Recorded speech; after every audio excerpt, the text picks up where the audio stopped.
നമസ്കാരം. നമ്മുടെ school of ലെറ്റേഴ്സിൻ്റെ ആഭിമുഖ്യത്തിൽ സംഘടിപ്പിക്കുന്ന റിസർച്ച് മെത്തഡോളജിയെ ആധാരമാക്കിയിട്ടുള്ള ലെക്ചർ സീരീസിൻ്റെ രണ്ടാമത്തെ ദിവസമാണിന്ന്. നമ്മുടെ ചർച്ചകൾ ക്രിയാത്മകമായ രീതിയിൽ പുരോഗമിക്കുകയാണ്. അപ്പോൾ രണ്ടാമത്തെ ദിവസത്തെ വിഷയം കൾച്ചറൽ സ്റ്റഡീസ്, സംസ്കാര പഠനം എന്നുള്ളതാണ്. ലെക്ചർ നമുക്ക് വരുന്നത് doctor Saji Mathew, school of ലെറ്റേഴ്സിലെ അധ്യാപകൻ. അദ്ദേഹത്തെ സ്വാഗതം ചെയ്യുന്നു. ഒപ്പം ഇങ്ങനെ ഒരു ലെക്ചർ സീരീസ് അറേഞ്ച് ചെയ്ത ഇവിടുത്തെ അധ്യാപകർ, അതിനുള്ള സഹായങ്ങൾ ചെയ്ത മറ്റുള്ളവർ, ഇവിടെ വന്നിട്ടുള്ള പുറത്തുനിന്ന് വന്നിട്ടുള്ളവർ, സ്കൂൾ ഓഫ് ലെറ്റേഴ്സിലെ തന്നെ വിദ്യാർത്ഥികൾ, നമ്മുടെ non teaching staff, research scholars, എല്ലാവർക്കും സ്വാഗതം.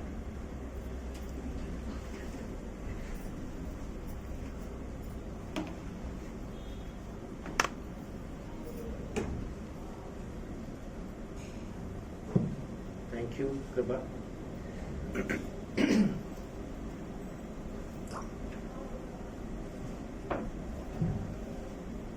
നമുക്ക് നമ്മുടെ കൂടെ ഇപ്പോൾ മുസ്ലിം ഉണ്ട്.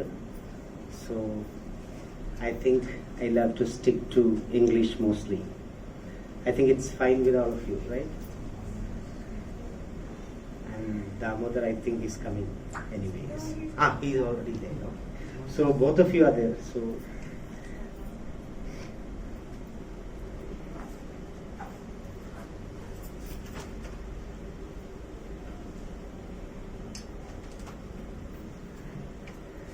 okay, so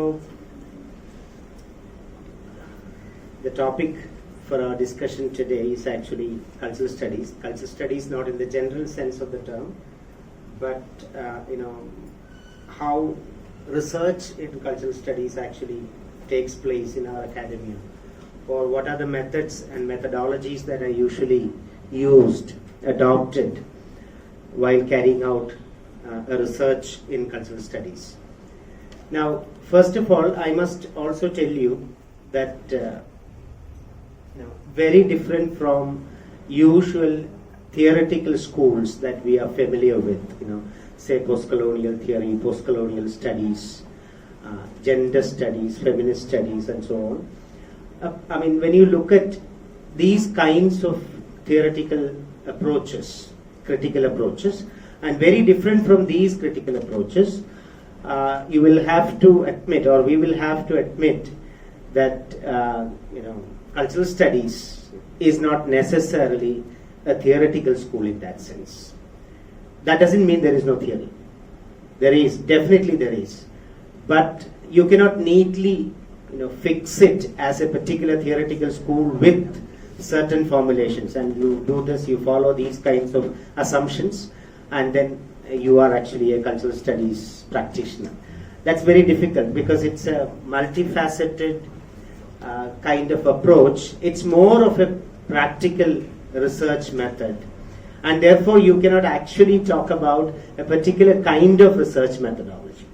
For example, a gender studies scholar practicing within cultural studies would adopt certain ways of looking at things, drawing things from gender studies and sociology and so many other areas, and then carry on with research in a particular manner. But that may not be, or that may sometimes have nothing to do with another person's methodological approach, where he or she is studying the effect of effect of news channels on Malayalam audiences, for example. I'm just giving you an example. If somebody wants to do such a kind of study, it's quite possible. So that these things may have nothing to do with each other, but still would be part of cultural studies. That's why I said, cultural studies is that way, not a neatly defined kind of discipline and theoretical school where you can actually talk about certain sets of methods and methodologies within it. Some of the preliminary things or observations that I make here would be repetitive for some of my students here, because in your fourth semester we just started off a course on cultural studies, right? So the preliminary things that I speak would be, you might be quite familiar already, some of the examples that I use also. But anyway, bear with me for that, for some time at least. And after that, we'll definitely go on with other things.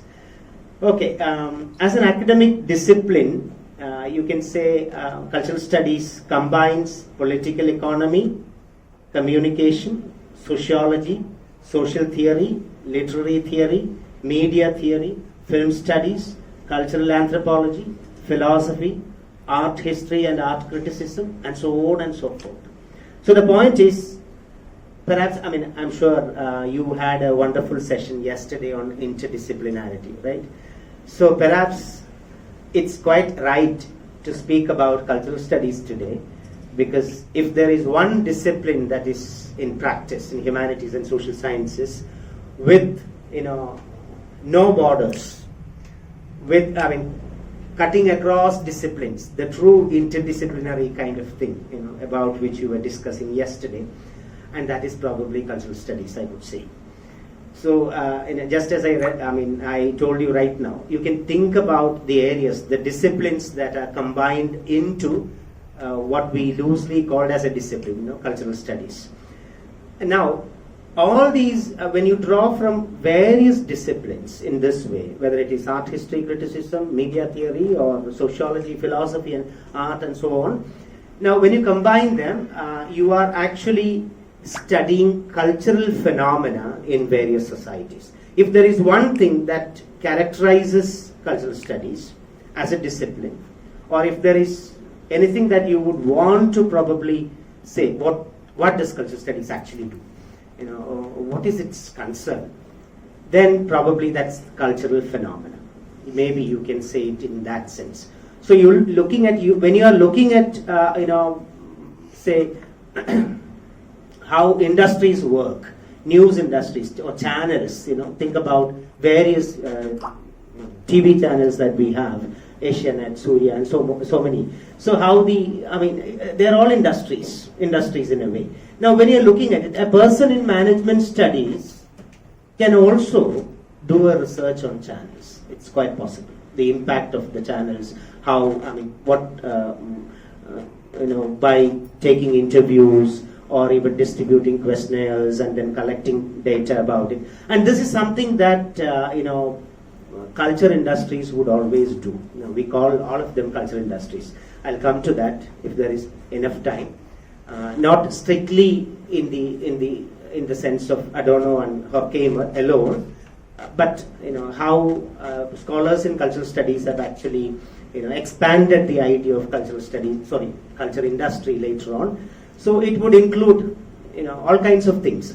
So a TV channel is also a culture industry in that sense. So a management person, I'm not saying he or she does it only in that sense, that's not the point, but he or she can conduct a survey, for example, and find out the impact of a particular channel and how it is received, contacting people, audiences, and taking surveys, distributing questionnaires, and all that. This is something that many culture industries already do, actually.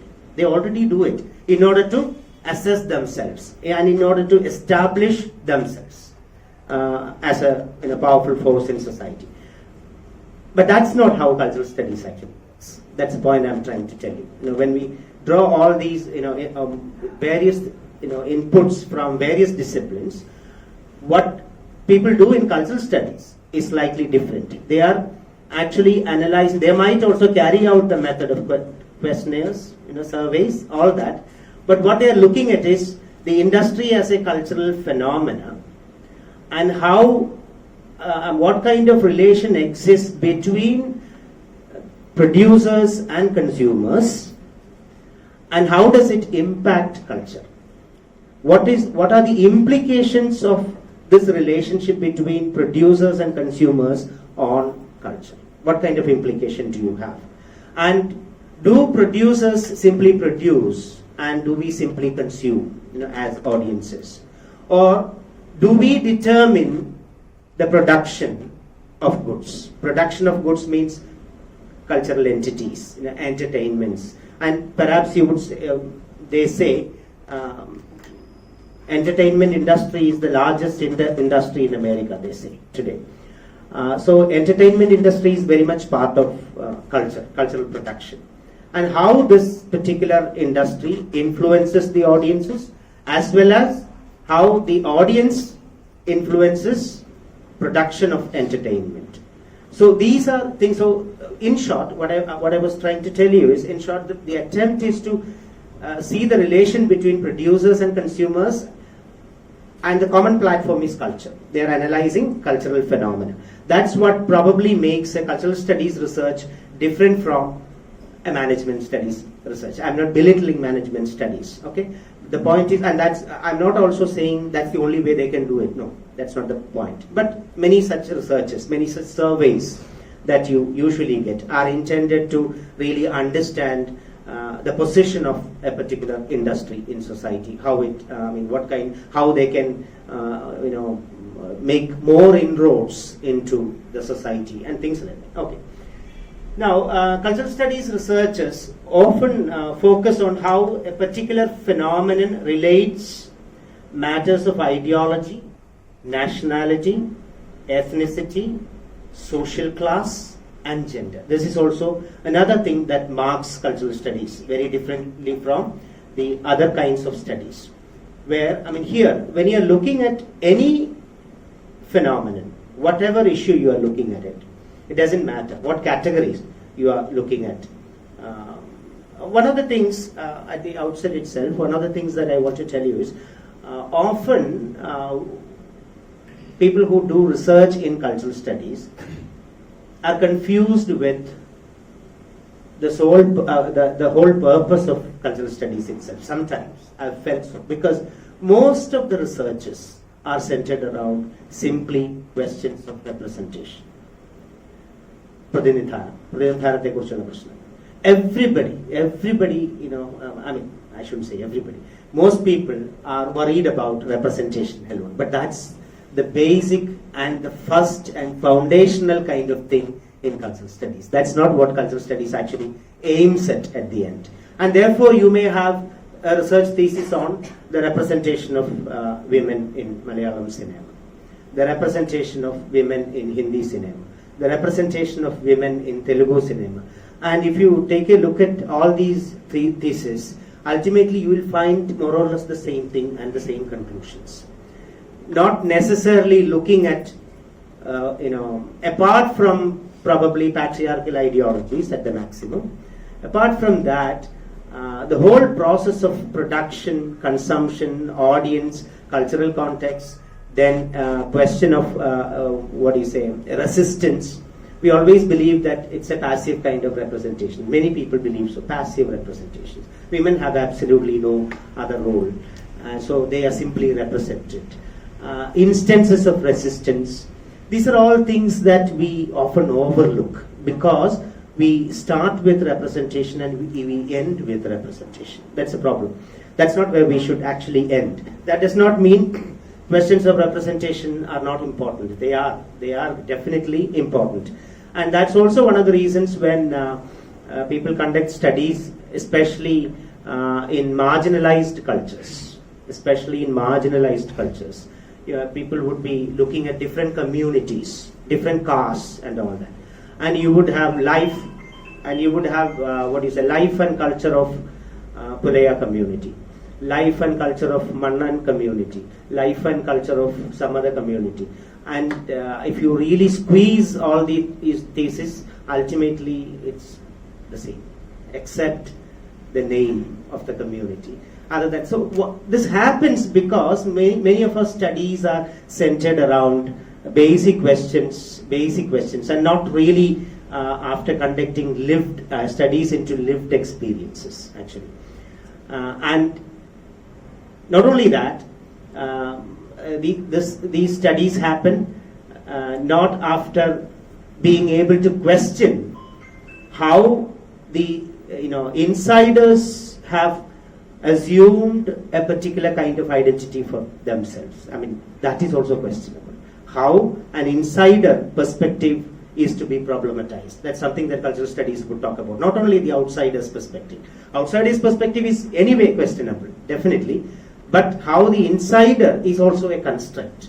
The insider is also a construct because the insider also lives in the narrative frame of their own identity and culture and so on right from the childhood. and the way things are represented to them through their own ancestral stories and so on and so forth. So the insider identity is also to be problematized and sufficiently questioned. These are things which very rarely happen while conducting such studies. We'll come to that anyway. So basically, the questions that cultural studies relate or try to relate to cultural phenomena are questions of ideology, questions of nationality, questions of ethnicity, caste, social class, gender, and so on and so forth. These are all different categories that cultural studies would use in order to analyze. Now, discussions around cultural studies gained, as far as the history of cultural studies is concerned. My fourth semester students, please excuse me, this might find repetitive for you. I know some of the discussions, especially in history, how cultural studies actually evolved, they gained a kind of currency with the publication of Richard Hogarth's work. Can someone name it? The famous work by Richard Hogarth, Uses of Literacy, in 1957. Now that's probably, that was a turning point. Not turning point, because that was actually, you can say in a way, something that actually transformed the thinking. So it became discussions around cultural studies, the whole idea of practicing cultural studies, that became quite prominent after that. And then you have Raymond Williams' work, Culture and Society as well. That doesn't mean these people actually inaugurated, or Raymond Williams actually inaugurated something called cultural studies, not necessarily that. But that particular work, Culture and Society in 1958. And then you have the more significant event happening in Britain, that is the establishment of Birmingham Center for Contemporary Cultural Studies. Birmingham Center for Contemporary Cultural Studies in 1968. That marked, you can say, probably the official establishment of cultural studies as a method of inquiry, as a method of approach, and they started speaking about. That doesn't mean that doesn't mean Birmingham Center's assumptions or whatever they did are the only things that we do today. That's not the point. But that actually started off the whole business of cultural studies, you can say. Now, culture is considered as the source of art and literature. Usually, culture is usually treated as the source. For an artistic production, for a literary production. Generally, it is considered that culture is actually the source of literature and art. And therefore, Raymond Williams' term, a term that Raymond Williams used, that is cultural materialism, and then Stephen Greenblatt's term, cultural poetics, and Mikhail Bakhtin's term, cultural prosaic. These are all terms different people have used. These terms have become quite significant in the field of cultural studies and cultural criticism today, because culture is seen as the source of art and literature. Art is produced by culture. Literature is produced by culture. Not only art and literature. Today we say many more things, many other things are produced by culture in that sense. So that's why these terms become very important for cultural studies. Cultural prosaic, cultural poetics, and cultural materialism. Now, basically what cultural studies is interested in is the process by which power relations organize cultural artifacts. How cultural artifacts are organized. For example, your food habits, the food habits you have, or the music that you love, the kind of music you love, the kind of cinema you love, or how certain kinds of cinema are produced, or how sport events are organized, even sports events are organized, how sport events are telecast when there is a match between India and Pakistan, how it is telecast on Indian television. And what difference can you notice when there is a match between India and some other country, apart from Pakistan?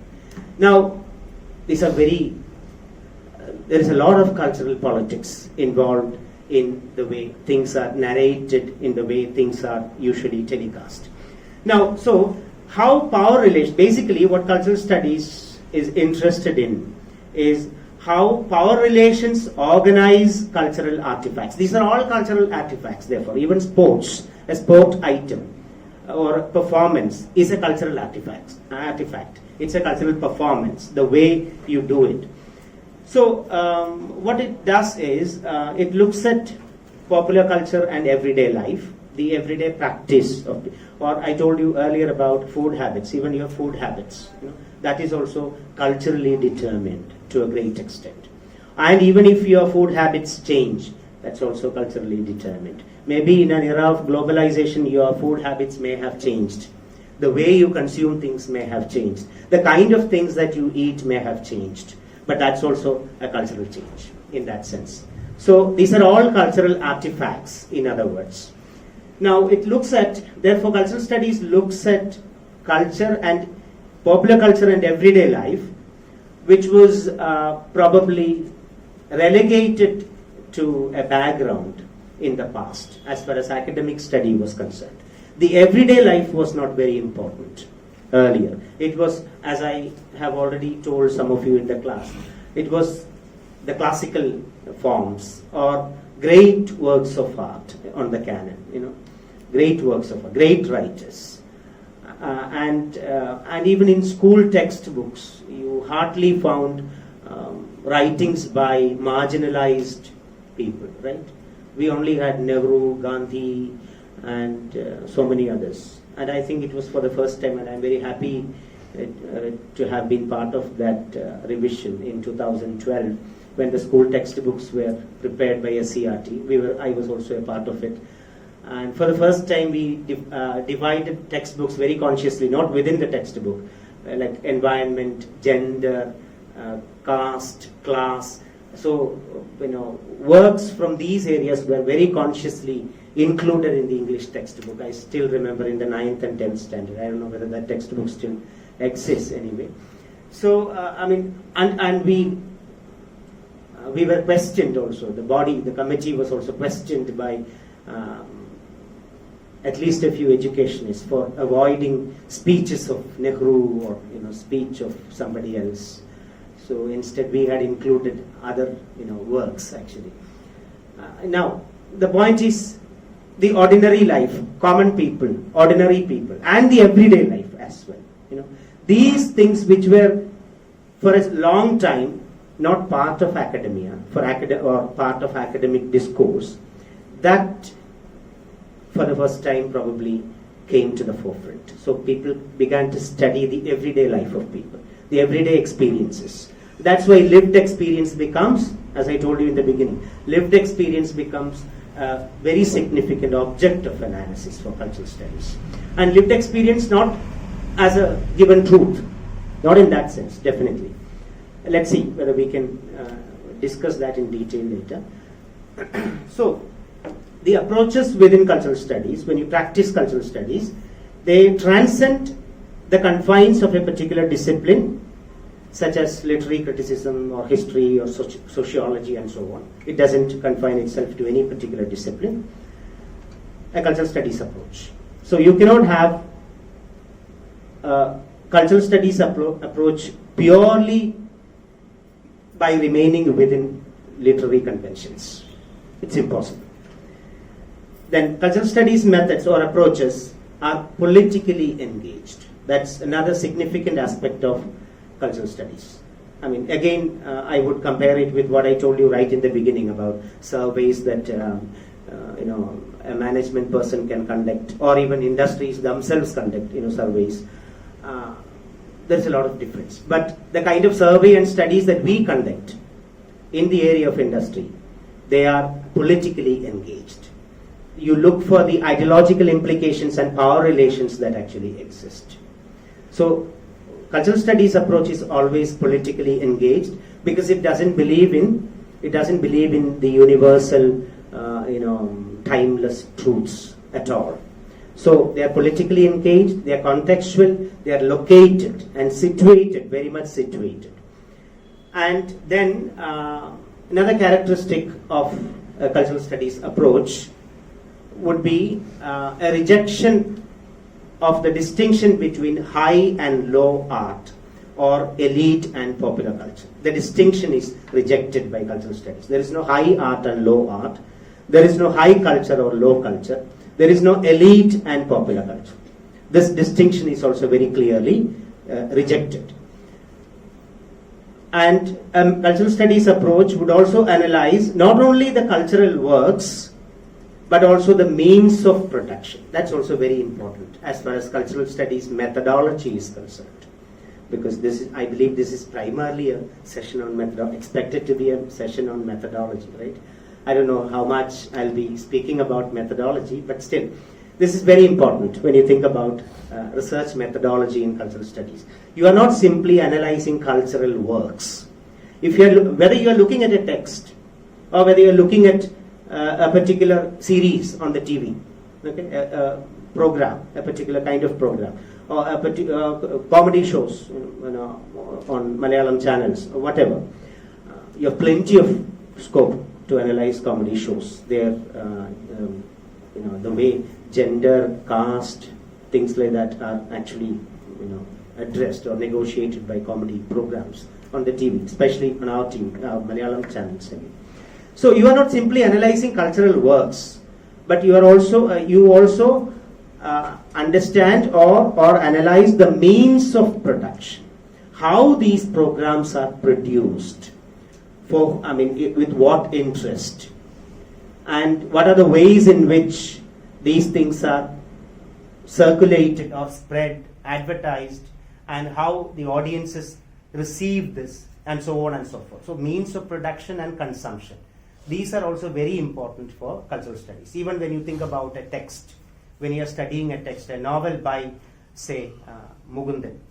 Now, how it is marketed, how it is advertised, pre-publication, announcements, and Mukundan sits in, I suppose it's Mukundan, I don't know, I'm not very sure. The author sits in DC Books and signs each copy when you go to buy it. These are performances. These are different ways of performance, and the text exists not only within the bound volume. Text is not there. That's a very short life. That's not very important. But the text is much more than that. That's why we call it a text, not a work. It's a text, with multiple, connotations and implications. The whole paraphernalia around a text. So the means of production, the whole thing, is also equally important for cultural studies. The way a book is, displayed in the bookshop, new arrivals, and it's almost like marketing anything else. When you walk on the street, you find a nice product, an electronic good or something like that, advertised outside the shop, and it is very elegantly displayed, and the book is also so. So cultural product is no way different from any other product, whether it's an electronic product or something else. There is absolutely no difference. And this is something that I told you earlier, that cultural studies does not actually distinguish between products. Everything is a cultural product in that sense. Everything is a cultural product. So not only certain art forms and literary texts and all that alone. No, everything is a cultural product. So means of production is also equally important for cultural studies. Now, when cultural studies emerged, especially in Britain, at Birmingham Center for Contemporary Cultural Studies, what the scholars did was, they were trying to understand the changing political circumstances of class, politics and culture in the UK, particularly after the Second World War. How class relations changed. What was the new politics that was emerging, or what kind of cultural changes took place? Actually, interestingly, this again I have mentioned in your class. If you look at Raymond Williams in his keywords actually speaks about a cultural change after the Second World War. He was, all of us are probably aware that Raymond Williams was employed by the military to decode radio signals he was an expert in decoding radio signals. So when an enemy enemy country sends any kind of radio signal message to their army, an expert would be able to decode it immediately by capturing it. He would be able to decode and understand what the message is. Now, Williams was an expert. So Williams was employed outside, outside UK, outside England, to carry out this work. Now, when he returned, Williams observes in his keywords, especially under the entry culture, he says, there was a lot of difference when he returned. The culture had changed. This is a statement he makes. The culture had changed. England no longer had the same culture that he witnessed before the war started. It was a totally different culture. Post Second World War culture in England was different in the sense that people's lives had changed. The way they conducted themselves changed. The way they talked about changed, or the issues they talked about changed. Everything, even their food habits changed as a result of the impact of the war, in fact. And now you can also think about how the culture has changed after the pandemic. I don't know whether we can say after the pandemic, but with the pandemic, how the culture has changed. It's an interesting study that somebody can actually carry out, the impact or the cultural changes, as a result of pandemic. Anyway, so they were actually trying to, many of these, especially the scholars at Birmingham, they were trying to understand the changes, class, politics, and culture. And these people, especially at CCCS, that's Birmingham Center for Contemporary Cultural Studies, they turned to the work of Antonio Gramsci. They were influenced by Antonio Gramsci,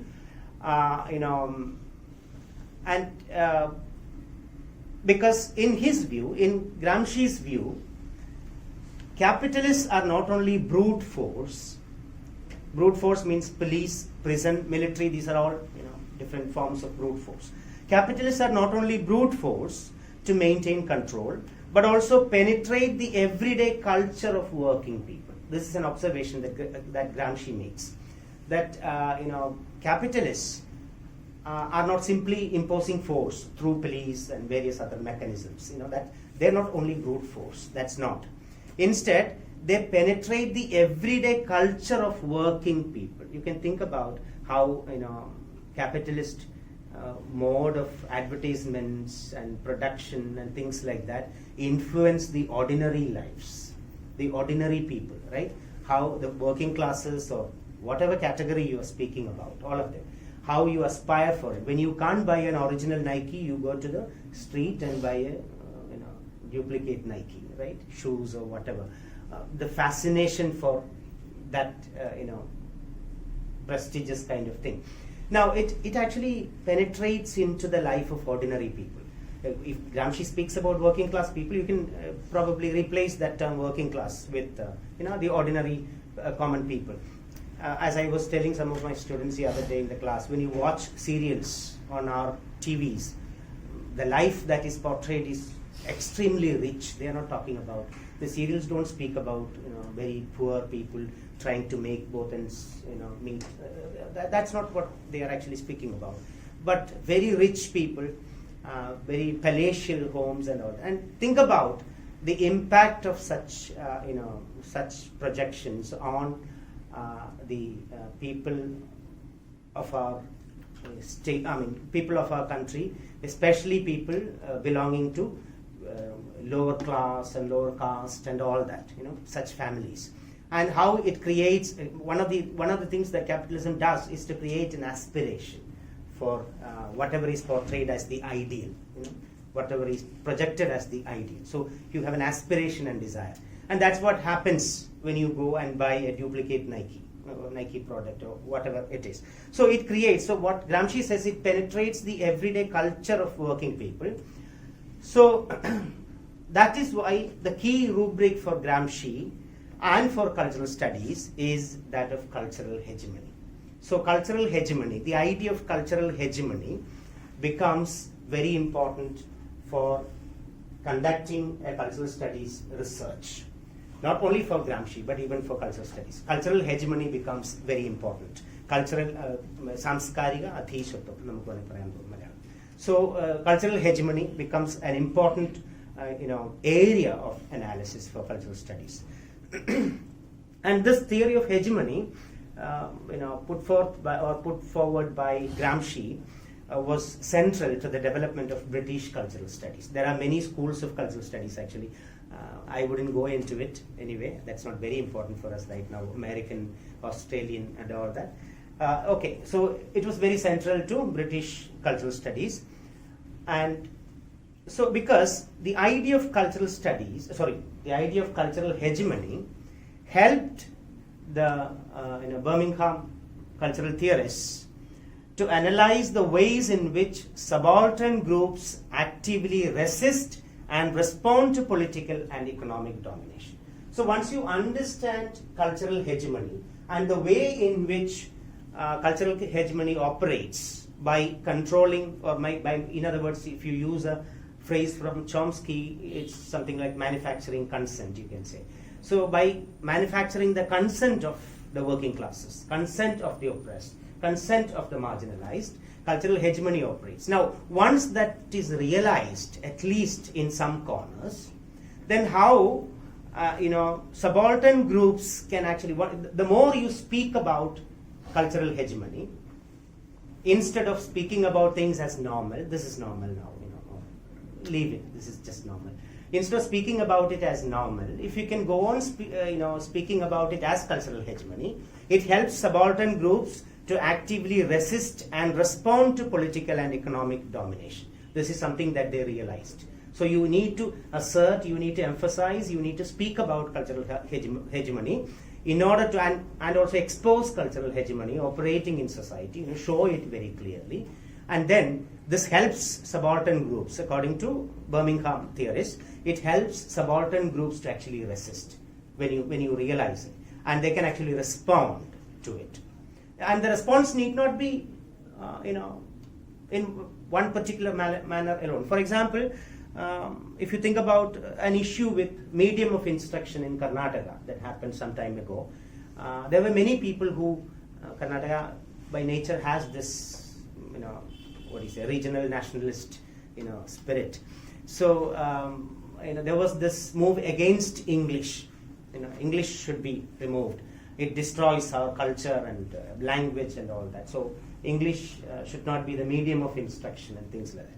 Now, in a way, when you argue that English should be removed, in a way you can say that they are speaking from a realization of cultural hegemony, the superiority of English, the colonial tradition and all that.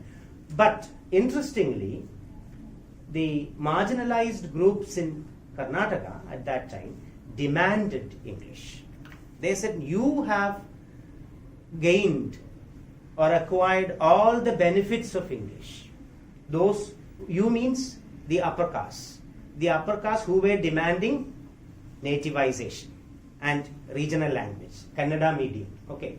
So you have already taken benefit of all the advantages of English and the global language. And now when our children are slowly entering schools, you want the whole language to be removed. Now, so the point is, what I was trying to tell you is, you cannot really say what is right and what is not, the kind of study. In cultural studies, you can't take that. When you analyze a cultural hegemony, the response and the resistance need not be the same always. A particular group may respond and resist it in a particular manner, but another group might have a totally different ideological position altogether. But whatever it is, according to Birmingham theorists, cultural hegemony, the concept really helps you. If it doesn't suit you, if it is detrimental to a particular society or community, you can actually resist it and respond to it in that way. So the approach of people like Raymond Williams and the cultural theorists at Birmingham, you can very clearly see that they were clearly Marxist, and to a great extent, many of them were post-structuralist as well. And they all held that identities and relationships are textual. This is very important. Identities and relations. This is very important for cultural studies, because I always tell this to my students also in the class, I'm sure. identity is problematic for cultural studies at times. Not that identity doesn't exist, that's not the point. But most post-structuralist cultural studies theorists would hold that increasing emphasis on identity is problematic because identity is also textual, continuously evolving. It is continuously interpretive. How do you interpret your identity? How do you understand your identity? My own identity. How does someone else understand my identity? Identity is completely textual, and it's not. They say for a liberative struggle, some of them argue that if you carry out a liberative struggle, if you keep on talking about identity, it can only mobilize people.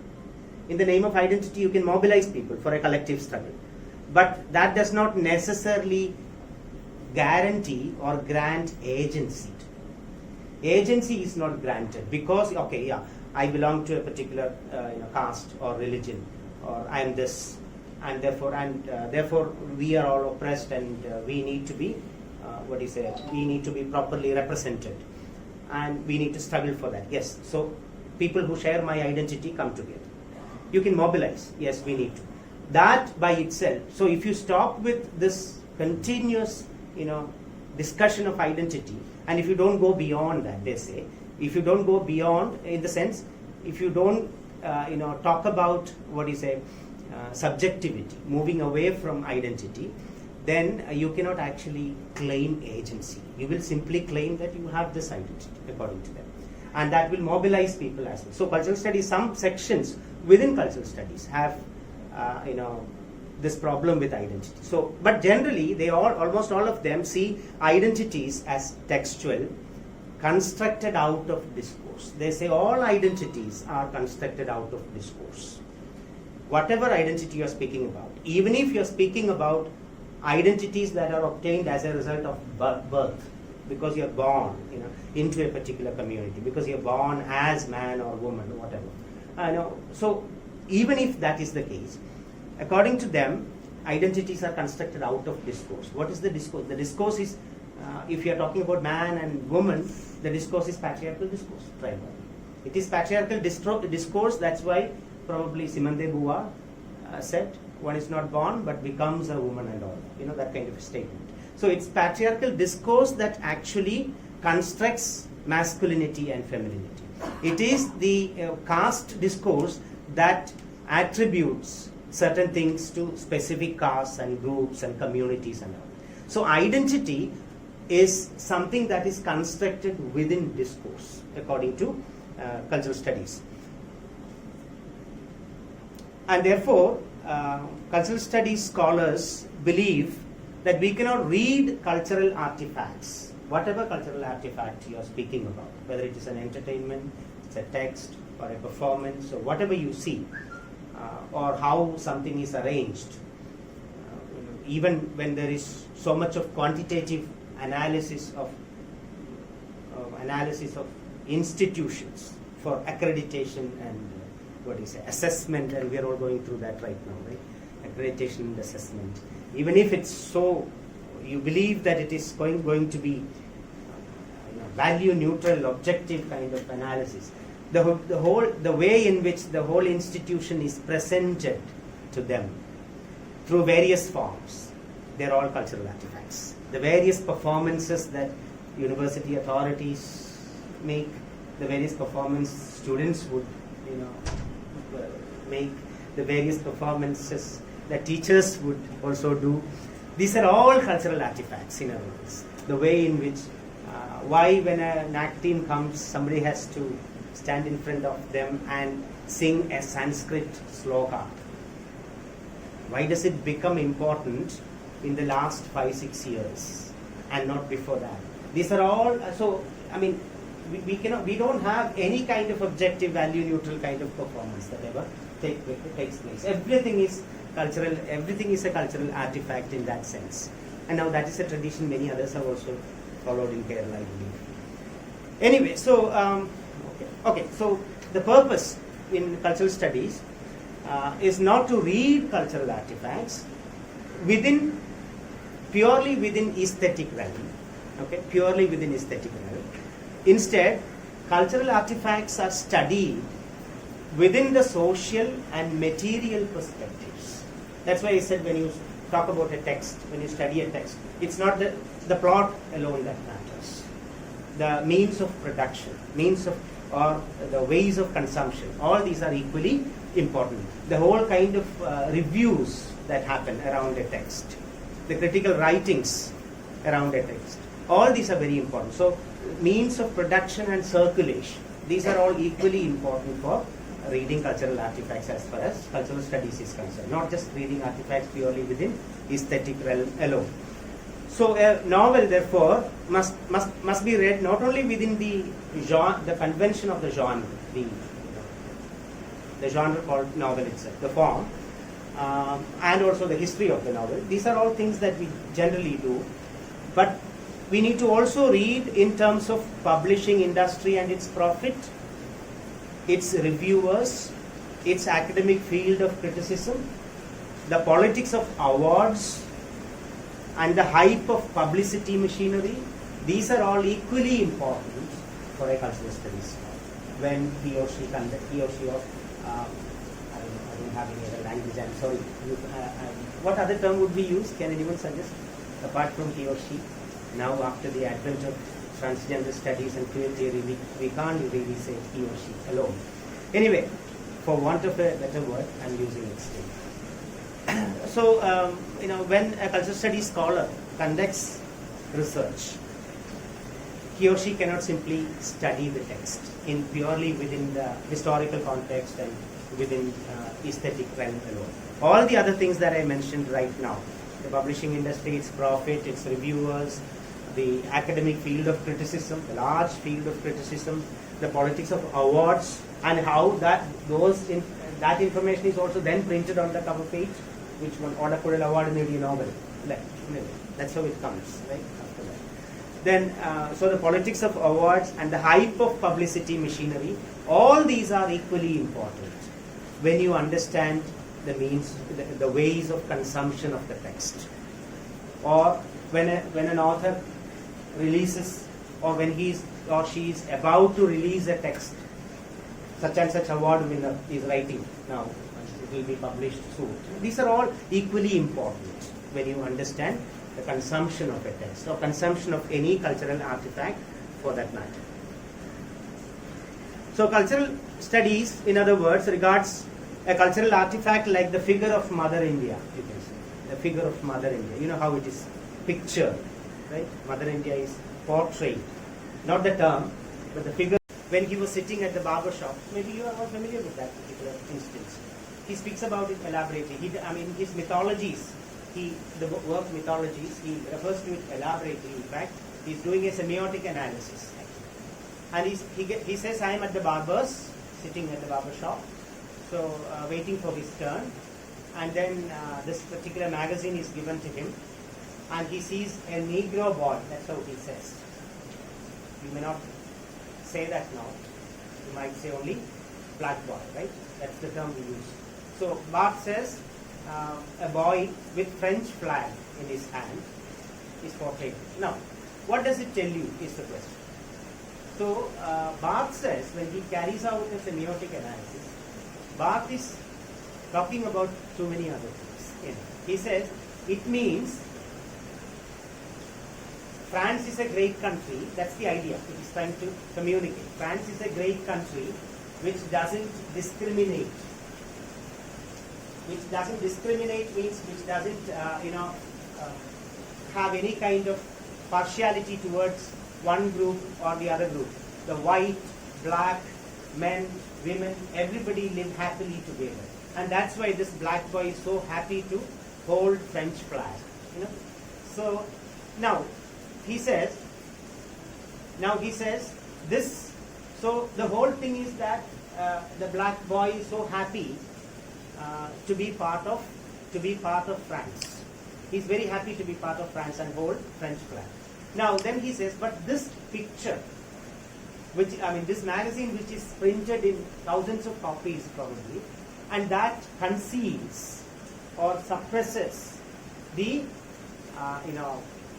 racism that is existent, racism that actually exists in France, it suppresses. Very, very cleverly it suppresses the racism that actually exists in France. Now, in a similar way, it's in a similar way that I said, the figure of Mother India conceals the religious ideas of the nation, the way in which Indian culture has been imagined, right? According to Susi Tharu and Lalita, the multiplicity and diversity of culture, diversity of Indian culture was reduced to a few sacred texts during Indian nationalism. That's what Susi Tharu and Lalita said, actually. So the whole multiplicity was destroyed, and Indian culture came to be imagined, or it was reduced to a few sacred Vedic texts. That's what they actually say. So the whole idea around the imagination of the nation during Indian nationalism, the whole thing is actually concealed and suppressed within this whole idea, in fact. When you all popularize it, when you don't see it as a political sign, instead if you see it simply as a picture. You see, so cultural studies would want us to see it as a political sign, in fact. Okay.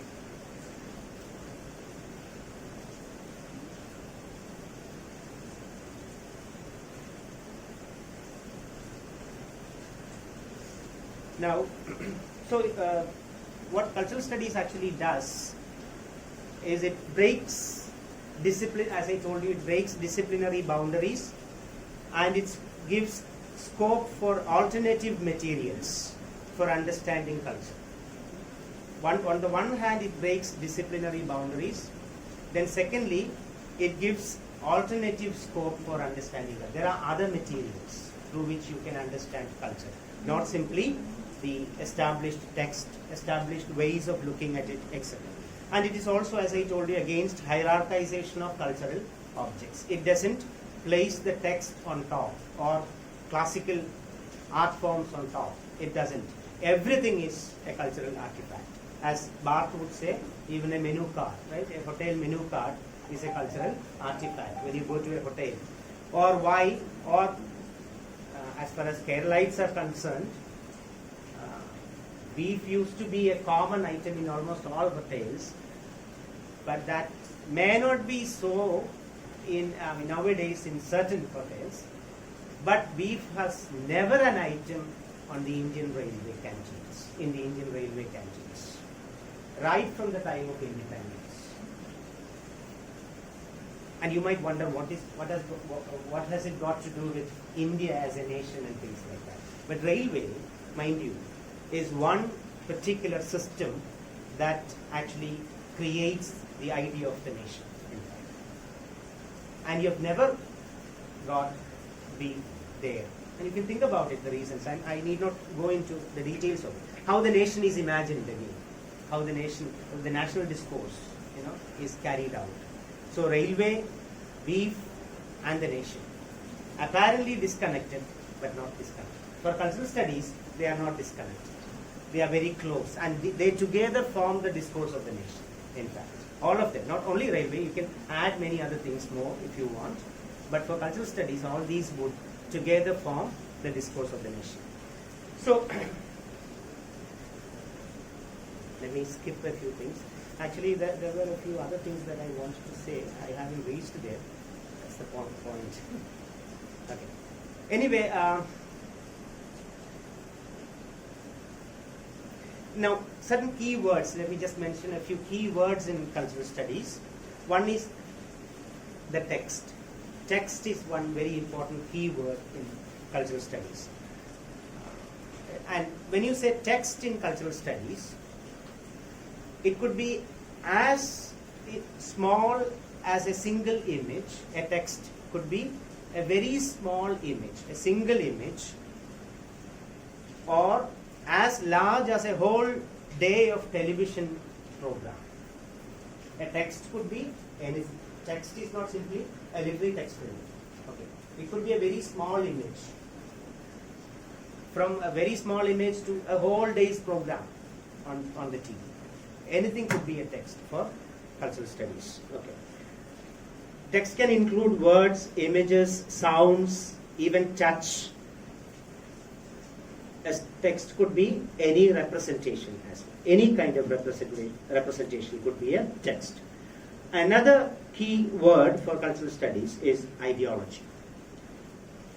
Ideology simply means, for convenience we can say, consciously held political ideas, very consciously held political ideas. So an ideology of a text, I told you text is not in literary text alone, it could be anything. So the ideology of a text is its unconscious or hidden political bias in favor of one group over another. So when you are reading out ideology within a particular text, any text for that matter, it could be a film, an advertisement, right? When Samsung comes forward with a new, very advanced washing machine, it would speak about the liberated woman, how you get a lot of time if you use that particular washing machine. So that conceals, that actually suppresses the whole patriarchal ideology that is at operation behind that. Or when comedy shows present you with, certain communities as laughing stock, how is it normalizing the, normalizing caste and racial tendencies or racial ideologies and caste ideologies in the society and things like that. They are all concealed. So reading ideology of a text means the hidden or unconscious political bias in favor of certain groups over other groups or over other subjectivities. And third key word is what I've already mentioned, that's hegemony. Hegemony is an important key word. Hegemony is the process. For cultural studies, hegemony is the process through which elite or dominant groups gain consent to rule over subordinate social groups. Hegemony is not imposition of power. It's not, as we sometimes generally understand. We think hegemony means power and all that. Hegemony is actually the process through which dominant groups gain consent of the people to rule over them. They are ruling not because they have power. They are ruling because people have consented to their rule. You rule us because you are great. You are superior. You are better in complexion. You are a man, or you are somebody else. And because of all these, the other group, whatever the other group feels, yes, they are better. So we give you the consent. You are the right person. You have every right to rule me. So that process of gaining consent, is what cultural studies understands as hegemony. Without using physical force. The moment you use physical force, it's no longer hegemony actually. It's simply brute force. But without using physical force or violence, how you obtain this consent, how you, receive this consent.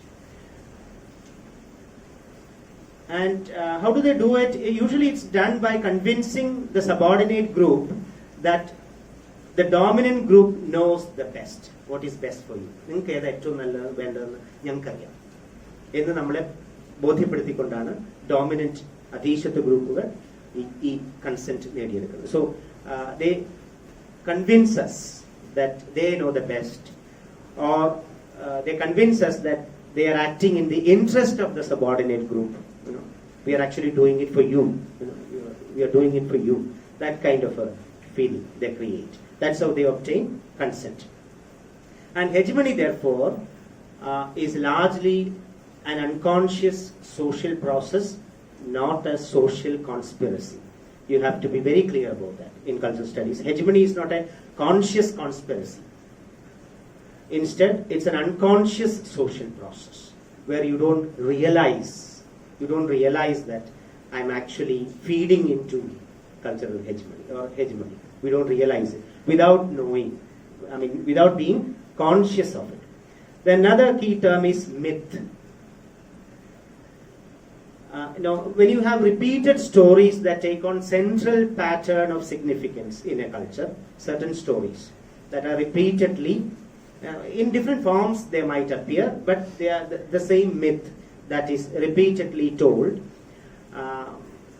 And then that actually becomes a myth in the society. A number of stories. And this myth making, if you look at Roland Barthes, he says this myth making happens even today. Myth is not something of the past alone. The myth of the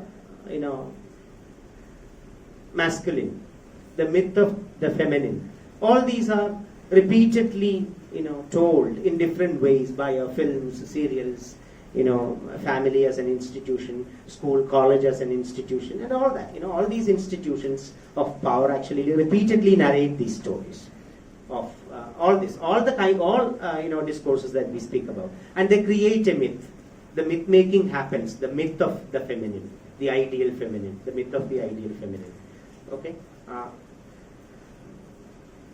ideal Bharata Stree എന്നൊക്കെയുള്ള സങ്കല്പം. In different ways, this myth is created through our narratives. So, myths are, for cultural studies, myths are narrative forms of ideology. They are narrative forms of ideology. So, ideology is narrated through myth.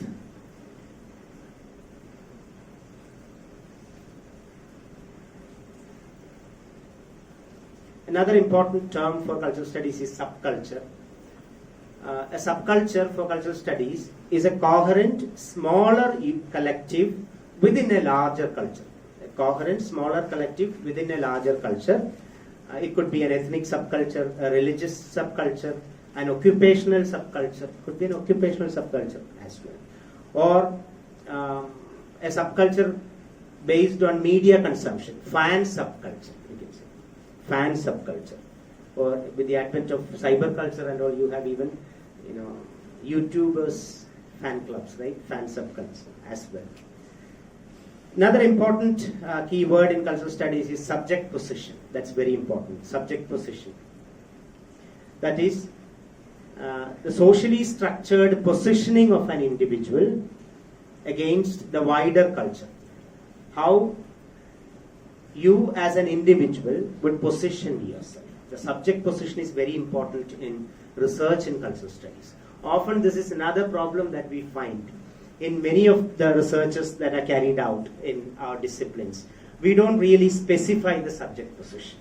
What kind of and we think we can easily, especially when you think about analysis of lived experiences, this becomes very important when you go to study people, lived experience of people.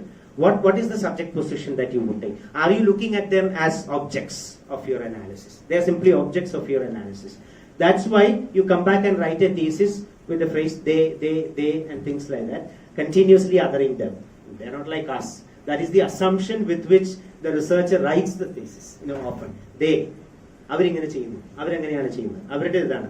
And this is a method of objectifying the what is researched, objectifying what is researched, and that is not a method that cultural studies would ever endorse.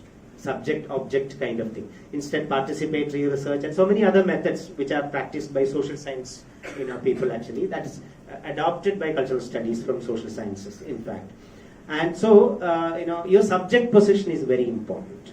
What is your position? The kind of socially structured positioning. Now, with all the paraphernalia of what do you say, upper caste lives, വലിയ കുറിയും പിന്നെ നല്ല മുറുക്കാഞ്ചെല്ലോ ഒന്നാന്തരം മുണ്ടും ഒക്കെ ഉടുത്ത് നമ്മൾ പോയി ആരെ പഠിക്കാൻ പോകുന്നു എന്നൊരു ചോദ്യം വരും. അങ്ങോട്ട് ചെല്ലുമ്പോൾ തന്നെ അവരങ്ങ് പോകും, പിന്നെ ഒന്നും നമുക്ക് അറിയാൻ പറ്റില്ല.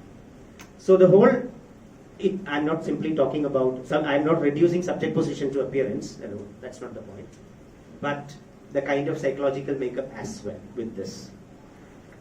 Now that becomes very important for cultural studies. What kind of how do you position yourself in your research when you are studying a particular community, for example? How do you position yourself? Then mass culture, another key term in cultural studies, mass culture. That's mass culture produces cultural commodities designed to appeal as many people as possible. Mass culture. So I was actually telling you about, somewhere I also mentioned lived experiences and so on. I don't know whether we should really go about discussing it so much. Instead, we can have a discussion. But I'll just mention a few things that we usually, that cultural studies actually carry on. As I told you, one is, lived experiences. And lived experience is an important, issue for cultural studies, because attending to experience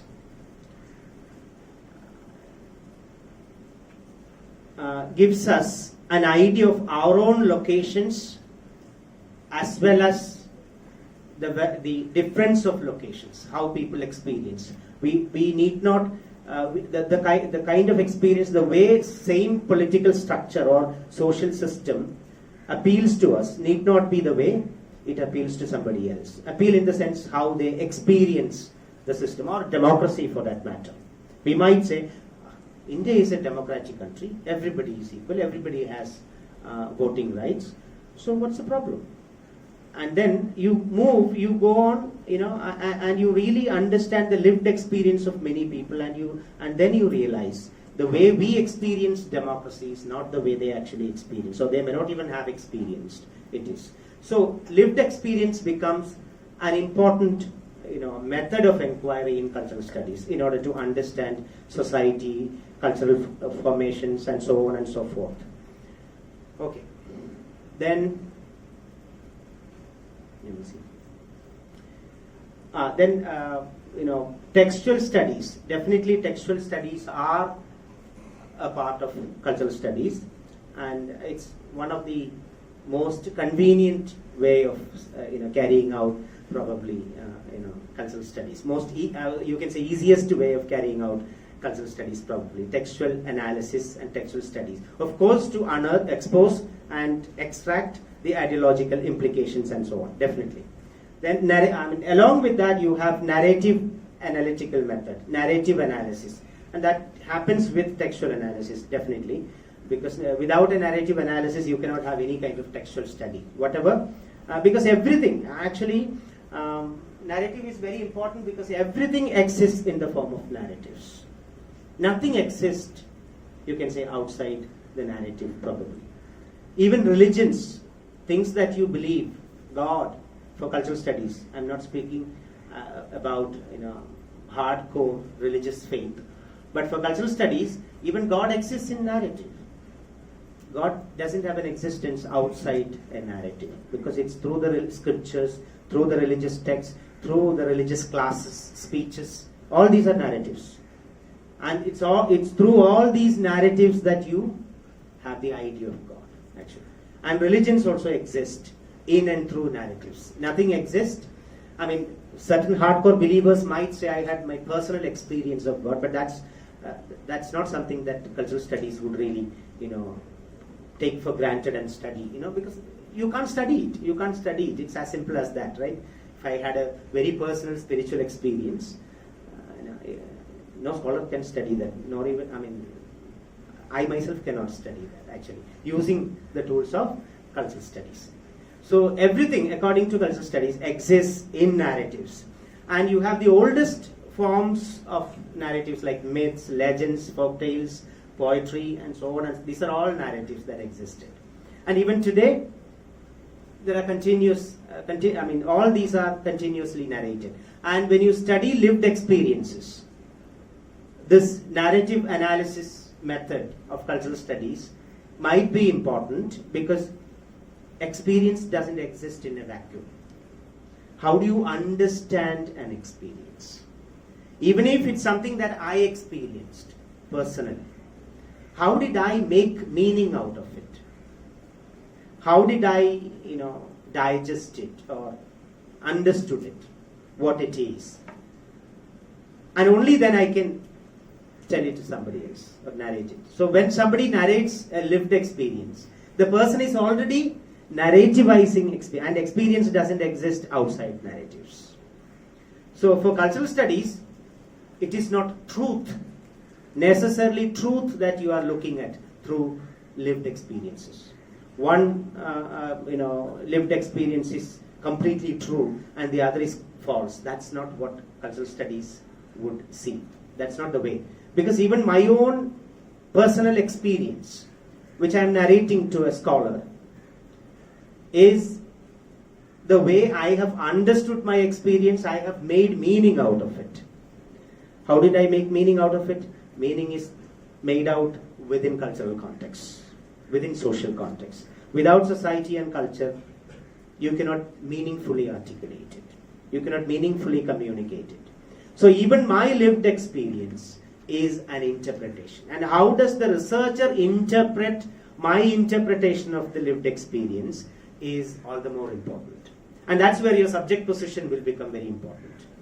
How do you want to interpret my interpretation of the lived experience? And that's the case with any media text or any text that you would look at, for that matter. I mean, because everything exists in narrative, and therefore narrative is very important for cultural studies. Then, as I told you, a semiotic analysis is often, something that cultural studies would promote, semiotic analysis of things. Ideological approaches, very specific ideological approaches. You may have your own ideological positions clearly articulated from a Marxist ideological position, from another ideological position. You may approach something. But then you need to, as a researcher, you need to very specifically state your ideological position. What is your ideological position? From what kind of ideological assumptions you are actually articulating things or approaching things accordingly. You cannot actually mix up all kinds of ideological positions and say that this is a kind of study that I have conducted. That becomes very difficult, because a Marxist perspective may be very different from a different perspective, different ideological perspective. So ideological positions are very important. Then you have genre studies and star and stardom studies and so on. I'm not mentioning all the areas of cultural studies actually, no, but all possibilities either. You have star studies, for example. Now, see, what's his name?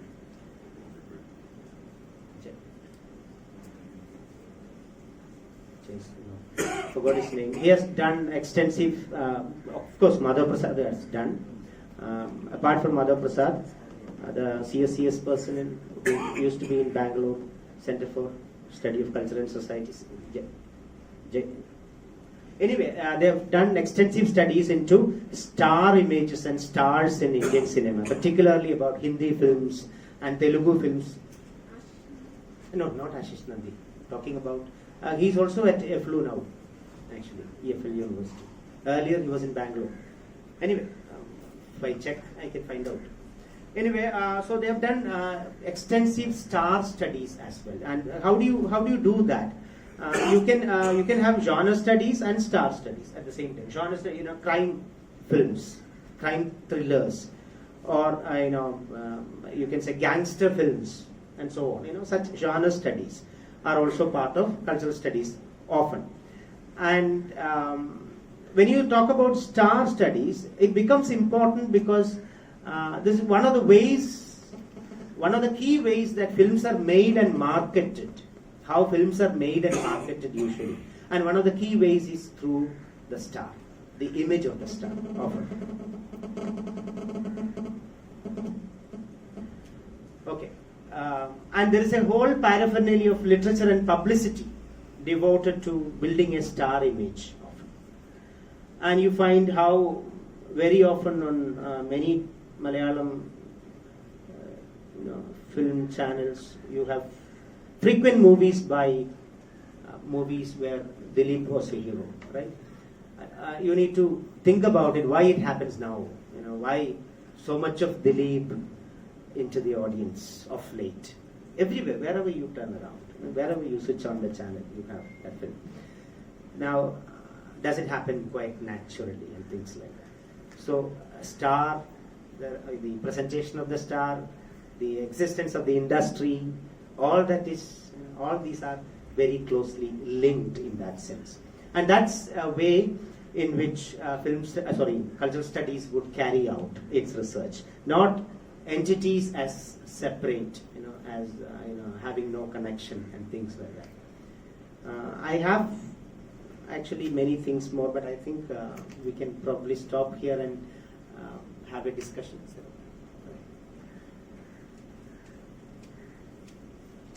So when you think about star studies, we are not actually particularly looking at the real Mammootty or real Mohanlal.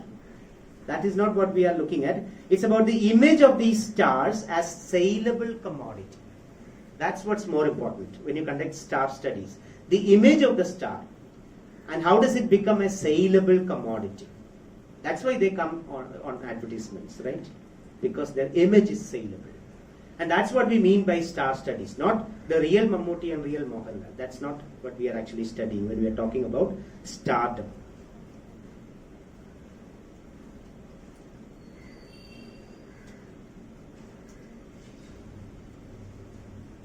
Then, okay, this also I should mention it. Culture industry, yes, I talked about it earlier. The term was coined by Adorno and Max Horkheimer. You are familiar with their work, and I'm sure the term is quite familiar. And all of us frequently use this term, culture industry. Now in cultural studies, when we speak about culture industry is one which has its main function, the production or distribution of art, entertainment, or information. That's how cultural studies would speak about culture industry. So it's an industry which has one main function, and the main function is what? Production or distribution of art, entertainment, or information. So the point is that it is formed with the purpose of producing cultural artifacts or events. So an industry that is formed with the purpose of producing cultural artifacts. And news is very much a story, right?